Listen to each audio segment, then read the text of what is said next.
과거 미국은 석유 장악을 위한 중동 교두부로 이스라엘과 이란을 선택했고 그 당시 이란 제국의 팔레비 왕조를 지원했습니다. 팔레비 왕조도 미국과의 협력을 중요시하며 친미 정책을 펼쳤으나 이슬람 문화에 반하는 급진적인 서구화 근대화 정책을 추진하는 과정에서 민심을 잃었고 너무 세속적인 정책으로 인해 성직자들도 엄청난 불만을 가지고 있었습니다.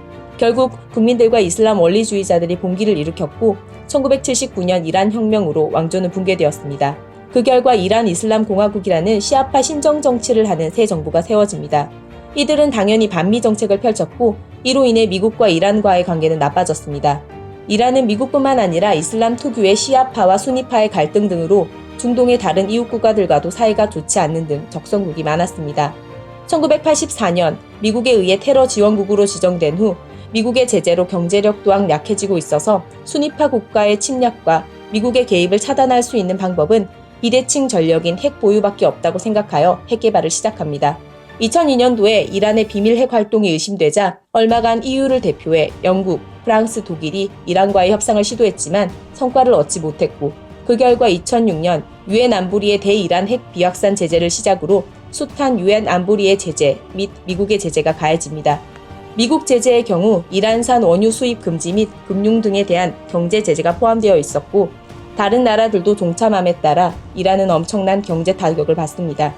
하지만 다행히 2013년 이란의 비교적 온건파인 루하니 대통령의 취임, 서방 경제 제재로 악화된 국민 정서와 이란과의 핵합의를 자신의 외교 정책 목표 중 하나로 설정한 오바마 전 미국 대통령의 의지 등이 어울려 2013년 안보리 5개 상임이사국 및 독일과 이란 간의 핵협상이 시작되었고 2015년 7월 핵협상이 최종 합의되어 이란은 일부 제재가 풀리고 완화됩니다. 하지만 트럼프 대통령은 후보 시절부터 이 협상에 많은 불만을 가지고 있었고 대통령에 취임된 후 그 불만을 행동으로 옮기기 시작합니다. 단적으로 트럼프 대통령은 이 핵협상을 이란의 평화 의지를 상정한 어설픈 합의라 비판하면서 핵협상이 체결된 이후 이란이 여러 테러 및 테러 단체를 지원하는 악의적 활동을 하고 있으며 미 대사관과 군 기지 폭탄 투척, 미 병사 사망, 미국인 불법 감금 등 대미 위해 활동이 오히려 증대되었다고 주장하였습니다. 그런데도 이런 이란 정권에게 금융 및 에너지 등의 제재 해제로 이란에 재원을 제공하여 그 결과 미국과 미국인의 안전과 안보를 해치고 있으며 핵 합의 후 오히려 이란의 유혈 야심이 보다 과감해졌다고 했습니다.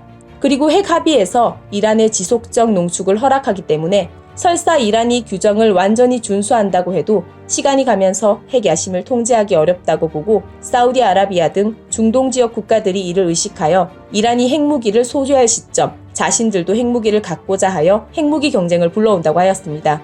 이런 생각을 가지고 있는 트럼프에게 이란의 적대국이자 미국의 우방국인 이스라엘은 이란이 핵합의를 했음에도 불구하고 아직도 비밀리에 핵무기를 개발하고 있다며 그 증거를 전달합니다. 이스라엘은 이스라엘 정보기관 모사드가 2016년부터 2년 넘게 이란 테헤란의 비밀 창고를 계속 감시하다 증거를 잡아내고 내부에 있던 핵 개발 관련 자료를 모두 가져왔다고 주장했습니다. 물론 이란은 이에 반박했지만 트럼프는 이 일을 빌미로 이란이 핵 합의를 어겼다며 핵협정에 참여한 다른 나라들의 반대에도 불구하고 2018년 5월 이란 핵협정에서 일방적으로 탈퇴합니다. 그리고 2018년 8월 이란 핵협정에 따라 중단했던 대이란 제재를 부활시킵니다.